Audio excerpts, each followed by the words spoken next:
시청자 여러분 안녕하십니까? 12월 19일 목요일 JCN 모닝뉴스 시작합니다. 탄핵 정국 속에 중앙정치, 지방정치 할 거 없이 팽팽한 긴장감이 돌고 있는데요. 특히 대통령의 탄핵 가결 이후 울산의 김상욱 의원에 대한 찬반 목소리가 높아지고 있는 가운데 국민의힘 국회의원들은 당의 재건을 위해 당의 쇄신을 말하고 있습니다. 이 절대절명의 위기에 놓인 국민의힘이 다시 한번 국민의 신뢰를 회복할 수 있을까요? 전우수 기자가 보도합니다. 윤석열 대통령 탄핵 가결 이후 최대의 위기 상황에 놓인 국민의힘. 울산에서도 국민의힘을 향한 야권과 진보 진영의 날선 공세가 연일 이어지고 있는 가운데 국민의힘 의원들의 위기감도 적지 않습니다. 그중에서 가장 주목을 끄는 인물은 역시 김상욱 의원입니다. 초선의 국민의힘 울산시당 위원장인 김 의원이 대통령 탄핵과 관련해 당론과는 다른 행보를 보이면서 전국적인 인지도는 높아졌지만 그를 향한 비판의 수위도 덩달아 높아졌습니다. 용기 있고 소신 있는 정치인이라는 긍정의 수식어도 있지만 당론을 어긴 배신자라는 꼬리표와 함께 탈당 요구의 목소리도 일고 있습니다. 이에 대한 김 의원의 입장은 비교적 차분합니다.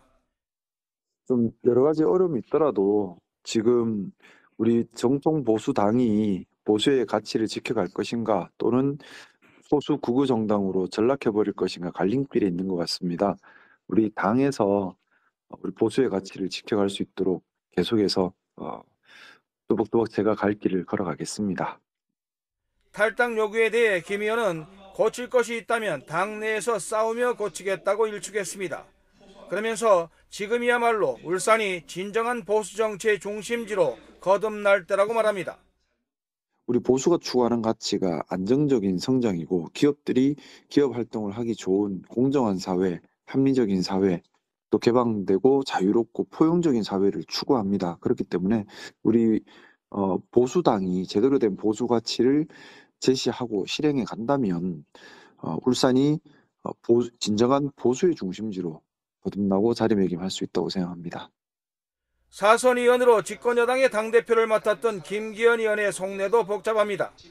윤석열 대통령의 탄핵 가결 직후 김기현 의원은 대한민국의 불행이 시작됐다고 참담한 심정을 밝혔습니다.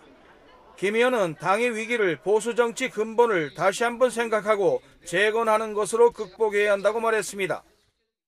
보수정치의 그 근본을 다시 한번 생각하면서 보수를 리빌딩해야 된다. 새롭게 재건해야 된다. 그런 국민적 요구가 높아진 것이 아닌가 싶고요. 그런 측면에서 성찰할 것은 성찰하고 그리고 우리가 잃어버렸던 것은 다시 회복하고 버려야 될 것은 버리고 하면서 국민들로부터 사랑받을 수 있는 건강한 보수당을 만들어야 되겠다. 서범수 의원은 국민의힘 사무총장직을 사퇴하면서 이유와 책임 여하를 불문하고 이제 당을 새롭게 정비해 이 혼란한 정국의 빠른 수습을 위해 노력하겠다는 입장과 함께 백의종군의 각오와 의지를 밝혔습니다. 절체절명의 위기에 빠진 국민의힘이 당의 쇄신 등을 통해 다시 한번 보수를 결집하고 국민 신뢰를 회복할 수 있을지 또다시 사분오열, 분열의 늪으로 빠져들게 될지 주목됩니다. JCN 뉴스 전우수입니다. 울산시는 오는 21일 울산 시내버스 노선의 전면 개편을 앞두고 현장 준비 상황 점검을 펼쳤습니다. 안효대 울산시 경제부시장은 어제 방어진 꽃바위 공영차고지를 방문해 관계자로부터 추진 상황을 보고받는 등 차고지 준비 사항 점검 활동을 진행했습니다.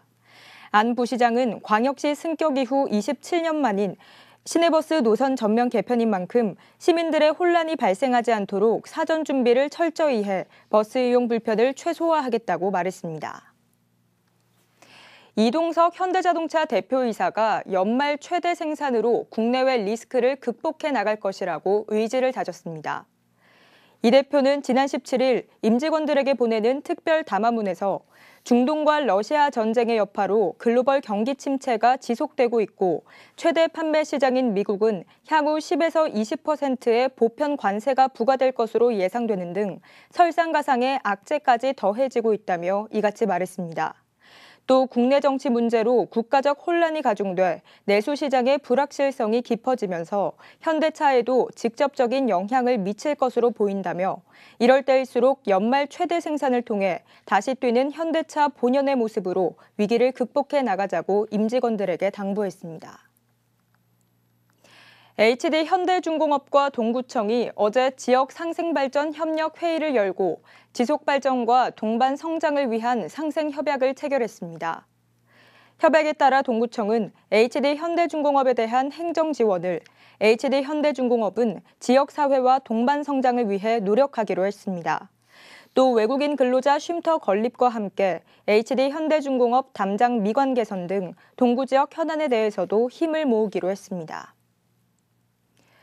울산시가 민관이 함께하는 지속가능한 녹색 환경도시 울산 만들기에 나섭니다. 시는 지난 17일 환경정책 유관기관들과 협력회의를 열고 내년도 사업계획 공유와 유관기관 협력 방안 등을 논의했습니다. 내년도 주요 사업으로는 녹색 환경도시 울산 참여있기와 시민참여 탄소중립 실천운동, 야생동물 구조치료와 야생조류 유리창 충돌 저감 활동 등입니다. 울산 지역 서비스 산업 지원을 위한 조례와 묘둘러 교실 설치 학교 지원을 위한 조례가 제정됐습니다. 울산시의회는 지난 16일 정례회에서 방인섭 의원이 대표 발의한 서비스 산업 지원 관련 조례가 통과됨에 따라 서비스 산업 발전위원회 설치와 서비스 산업에 대한 재정 지원 등 울산의 서비스 산업 발전 기반 조성을 위한 지원 근거가 마련됐다고 밝혔습니다. 시의회는 또 안대룡 의원의 모듈러 교실 설치 학교 지원 조례안도 원안 가결됨에 따라 과밀학급 해소를 위한 모듈러 교실의 유지와 관리, 운영, 지원 등의 근거도 마련됐다고 설명했습니다. 울산은 전국에서 두 번째로 높은 개인 소득을 자랑하지만 이 소비 수준은 그에 미치지 못하는 것으로 분석됐습니다. 한국은행 울산본부는 울산 지역의 소비 유출이 많은 반면 유입은 적다는 특성까지 더해지며 지역 경제에 부정적인 영향을 미치고 있다고 지적했습니다. 라경훈 기자가 보도합니다. 울산의 1인당 개인 소득은 전국 17개 시도 중 두 번째로 높습니다. 반면 소비 수준은 정반대의 양상을 보이고 있습니다. 한국은행 울산본부가 발표한 자료에 따르면 울산의 1인당 민간 소비는 개인 소득 대비 전국에서 최하위 수준에 머물고 있습니다. 울산 지역 가계 소비 규모는 약 23조 4천억 원. 하지만 지역 내 총생산 대비 가계 소비 비중은 27.6%로 전국 평균에도 크게 못 미쳤습니다. 특히 주거와 오락문화, 교육 등 서비스 항목에서 울산의 지출 비중은 전국 평균보다 낮아 울산의 소비 구조가 서비스 중심으로 충분히 전환되지 못했습니다. 소비 유입과 유출 흐름도 문제로 지적됐습니다. 지난해 기준 울산 시민들이 타 지역에 소비하는 금액이 다른 시도 사람들이 울산에서 소비하는 금액보다 7.3배 높은 것으로 나타났습니다. 예를 들어 타 시도 사람들이 울산에서 100만 원을 쓸 때 울산 시민들은 타 지역에 730만 원을 쓰는 겁니다. 울산의 소비 유출은 전국 4위, 반면 울산으로 유입되는 돈은 전국 최하위 수준입니다. 이로 인해 소비 유출입의 불균형이 심화되며 지역 경제의 순환 구조에 부정적인 영향을 미치고 있습니다. 전문가들은 이 같은 문제가 울산의 서비스업 부족과 밀접하게 연관된 것으로 진단했습니다. 울산 지역의 소비를 활성화하고 소비 순유출을 완화하기 위해서는 지역 내 서비스업을 적극 육성해야 할 것입니다. 특히 유통업의 양적, 질적 향상, 의료 서비스 확충, 양질의 여가, 문화, 예술 관련 서비스업 육성 등이 필요합니다. 울산의 높은 개인 소득에도 불구하고 소비 활성화가 제대로 이뤄지지 않는 상황. 문제 해결을 위해서는 서비스업 중심의 소비 환경을 개선하고 지역 특화 전략을 마련해야 한다는 지적이 나오고 있습니다. JCN 뉴스 라경훈입니다. 울산 지역 택시 기본요금이 내년 상반기부터 현행보다 500원 정도 오른 4,500원으로 인상됩니다. 울산시는 어제 오후 시청 상황실에서 2024년 울산광역시 물가대책위원회를 개최하고 2025년 택시요금 조정안에 대한 심의를 갖고 이같이 결정했습니다.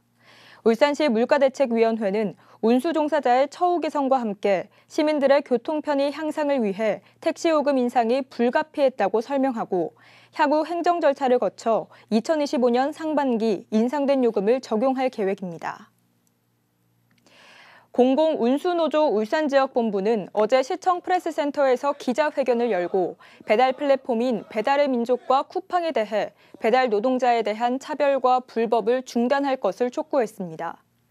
이들은 배민 쿠팡 하청사가 기존 배달 플랫폼 노동 방식과 달리 근무 지역과 보수, 업무 방식, 페널티 등까지 모든 사항을 본사가 직접 결정하는 구조적 문제로 인해 소속 라이더들이 고충을 겪고 있다고 주장했습니다. 이에 따라 배달 플랫폼의 하청 구조와 불법 행위 근절, 안전운임제 도입과 플랫폼법 제정 등을 요구했습니다. 진보당 윤종호 국회의원은 어제 울산시의회 프레스센터에서 월성 134호기의 일방적 수명 연장을 반대하는 기자회견을 열었습니다. 윤 의원은 정부가 올해 제11차 전력수급 기본계획을 통해 월성원전을 비롯한 노후원전 10기에 대해 수명 연장을 추진한다면서 월성원전 방사선 비상계획 구역에는 울산 시민 약 90만 명이 거주하고 있는 만큼 중대한 흠결이나 오류 등을 면밀히 검토하고 보완해야 한다고 주장했습니다. 윤 의원은 이들 원전의 수명 연장이 형식적 일방적으로 추진되는 것을 엄중히 경고하고 지속적으로 반대운동을 펴겠다고 말했습니다. 김태선 국회의원이 2024년 더불어민주당 국정감사 우수의원에 선정됐습니다. 김 의원은 2024년 환경노동위원회 국정감사에서 고용노동부와 환경부 등 피감기관을 상대로 40여 건의 민생 현안 질의로 사회적인 반향을 불러일으키는 등의 활동으로 우수의원에 선정됐습니다. 김태선 의원은 국민이 체감하는 지역경제 발전을 위해 보다 심도 있는 정책 개발에 더 큰 노력을 기울이겠다고 밝혔습니다. 국민의힘 울산시당 복지위원회는 어제 북구 자원봉사센터에서 연말 김장봉사 활동을 실시했습니다. 봉사활동에는 박정환 복지위원장을 비롯해 복지위원회 15명의 위원이 함께했으며 완성된 100포기의 김장김치 등 울산의 요양원과 공동생활가정 그리고 소년소녀 가장에게 전달될 예정입니다. 울산 고래문화특구에 위치한 유일한 초등학교인 장생포 초등학교가 배 위에서 특별한 졸업식을 열었습니다. 작은 학교인 장생포초는 올해 3명의 졸업생을 배출하며 20여 명의 전교생이 배 위에서 뜻깊은 하루를 보냈습니다. 박영훈 기자가 보도합니다. 학생들이 우쿨렐레를 연주하며 노랫소리로 실내를 가득 채웁니다. 학생들의 공연 무대는 울산 남구 장생포의 고래바다 여행선. 배 위에서 열리는 장생포 초등학교의 졸업식을 맞아 졸업생을 포함한 전교생 20여 명이 축하 공연을 준비한 겁니다. 80회째 졸업식을 맞은 장생포 초등학교의 올해 졸업생은 3명. 이 가운데는 친한 형과 누나의 졸업을 축하하기 위해 지난 79회 졸업식에 참석했다가 5학년에 전학을 온 졸업생도 있습니다. 졸업식이 너무 화기애애하고 행복해 보여서 저도 저기서 졸업하면 정말 행복하겠다 생각하고 그래서 여기로 전학 왔어요. 친구들이랑 가족 같은 분위기여서 학교도 작고 그러니까 그래서 좀 정이 좀 많이 들어서 이 학교를 떠나기 좀 힘들 것 같아요. 전교생이 30명이 채 안 되는 작은 학교에서 아이들을 가까이서 지켜보며 6학년 학생들을 가르쳤던 선생님도 감회가 남다릅니다. 학생들이 서로 정말 돈독하게 잘 챙기고 가족들끼리도 잘 알고 하는 모습이 인상 깊었고요. 그리고 졸업하고 졸업생들도 많이 찾아오더라고요. 그렇게 하기가 쉽지는 않은데 졸업식엔 학부모를 포함해 지역 주민까지 50여 명이 함께하며 졸업생들의 새로운 출발을 응원했습니다. 코로나19 이후 지난 79회 졸업식부터 장생포 지역의 특색을 살려 지역 주민들과 함께하는 선상 졸업식을 시작한 장생포 초등학교. 올해로 주민들과 함께하는 두 번째 선상 졸업식을 진행하며 장생포초만의 매력을 널리 알려 인근 과밀학교 학생들의 유입도 기대하고 있습니다. 장생포 초등학교만이 가질 수 있는 가장 특색 있는 졸업식이 선상 졸업식이 아닐까 싶습니다. 고래바다 여행선이 있는 만큼 장생포의 선상 졸업식도 전통적으로 아주 이어질 거라고 기대하고 있습니다. 작은 학교에서 전교생이 친구처럼 함께 공부해온 학생들에게 선상 졸업식이 오랫동안 기억에 남을 특별한 추억이 되고 있습니다. JCN 뉴스 박영은입니다. HD 현대중공업이 차세대 이지스 구축함인 정조대왕함에 이어 최신의 호위함인 충남함을 조기에 인도했습니다. 3,600톤급 신형 호위함 선도함인 충남함은 길이 129m, 폭 15m 규모의 다목적 전투함으로 최대 시속 55km의 운항 속도와 360도 전방위 탐지와 추적, 대응도 가능합니다. 특히 한국형 수직 발사 체계를 탑재해 다양한 유도탄을 동시에 운영할 수 있고 적의 잠수함을 수색해 격파하는 데 우수한 능력을 갖춘 것으로 전해졌습니다. 울산시 교육청이 대입 정시 모집을 준비하는 울산 지역 수험생들을 대상으로 2025 대입 정시 모집 상담 주간을 운영합니다. 이번 상담 주간은 오는 23일부터 다음 달 2일까지 2주 동안 시교육청 진로진학지원센터에서 1:1 맞춤형 진학 상담과 온라인 진학 특강으로 진행됩니다. 맞춤형 진학 상담은 울산 진로진학지원센터 누리집에서 희망하는 상담 날짜와 시간을 선택해 사흘 전까지 신청할 수 있습니다. 울산시가 행정안전부의 조직인력 운영 효율화 평가에서 우수 자치단체로 선정돼 2억 원의 특별 교부세를 받습니다. 행정안전부는 매년 전국 지방자치단체를 대상으로 조직과 인력 운영의 효율성과 적절성을 종합적으로 평가해 우수지자체를 선정하고 있습니다. 울산시는 올해 행정 여건 변화에 발맞춰 정원을 늘리지 않고 유사 중복 기능을 통폐합하는 등 적극적인 조직 관리를 통해 인력 운용의 효율성을 높인 점에서 좋은 평가를 받았습니다. 울산시가 환경부의 2025년 도시생태축 복원 공모사업에 선정돼 국비 70억 원을 확보했습니다. 울산시는 이번 공모에서 울산 도시생태축 복원사업이라는 주제로 방치됐던 매립장과 도칠산의 생태계를 복원하고 이곳에서 기후변화 대응 국제행사를 개최한다는 생태복원 계획을 제안해 좋은 평가를 받았습니다. 울산시는 이번 공모사업 선정에 따라 삼산 여천 매립장과 도칠산 일원 25만 제곱미터 부지에 탄소중립 숲과 생태습지, 생태탐방로 조성 등의 사업을 오는 2027년까지 3년간 추진하게 됩니다. 울산 중구 청년정책위원회 회의가 어제 중구청 회의실에서 열렸습니다. 중구 청년정책위원회는 청년정책의 컨트롤타워 역할을 하는 기구로 어제 회의에서는 청년창업 후속 지원 프로그램과 울산 중소기업 맞춤형 취업상담, 청년 주거상담소 운영 확대 등 5건의 사업을 추진하기로 했습니다. 나아가 청년들이 피부로 느낄 수 있도록 일자리와 복지, 문화 등 다양한 분야의 청년정책을 발굴해 추진해 나가겠다고도 밝혔습니다. JCN 모닝뉴스를 마칩니다. 함께해 주신 여러분 고맙습니다.